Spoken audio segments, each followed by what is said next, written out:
আসসালামু আলাইকুম। আমি জেনারেল ফার্মাসিউটিক্যাল একজন এক্সিকিউটিভ হিসেবে আছি। তো আমাদের বর্তমানে যে জেনারেল ফার্মাসিউটিক্যালের করুণ অবস্থা, আমরা গত নভেম্বর থেকে আমরা কোনো স্যালারি পাই নাই। আজ হচ্ছে 2025 সালে এপ্রিল মাসের 25 তারিখ।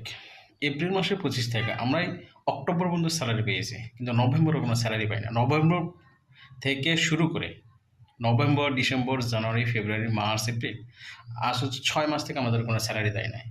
আমরা গত অক্টোবর মাসে স্যালারি পেয়েছি, এই হচ্ছে 2025 সালের আপনার ফেব্রুয়ারি মাসে। এরপর থেকে আর কোনো স্যালারি নেই। গত হচ্ছে আপনার যে ঈদ গেছে, ঈদে হচ্ছে বোনাসটা পেয়েছি, শুধু কোনো স্যালারি দেয় নাই।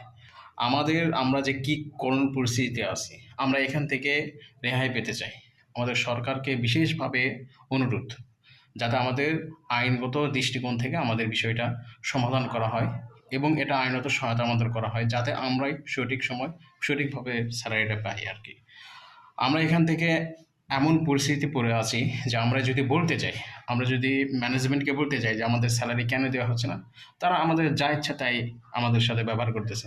কিছুদিন আগে কিছুদিন আগে আমরা হচ্ছে সবাই মিলে আমরাই জিএম স্যারের কাছে গিয়েছিলাম যে আমাদের স্যালারি কী অবস্থা, স্যালারি কেন দেওয়া হচ্ছে না। তারা আমাদের সাথে কি করেছে, সাথে সাথেই আমাদের যারা একটু কথা বলেছে ভালোভাবে, যারা একটু আহ, এখানে একটু মানে ভালোভাবে কথা বলছে, তাদেরকেই কি বলেছে, ওই আপনার হচ্ছে জিএম স্যার তাদেরকে হচ্ছে না লিস্ট করে তাদেরকে ছাঁটাই করে দিয়েছে। এটা খুব একটা আমাদের উপর অত্যাচার চলে।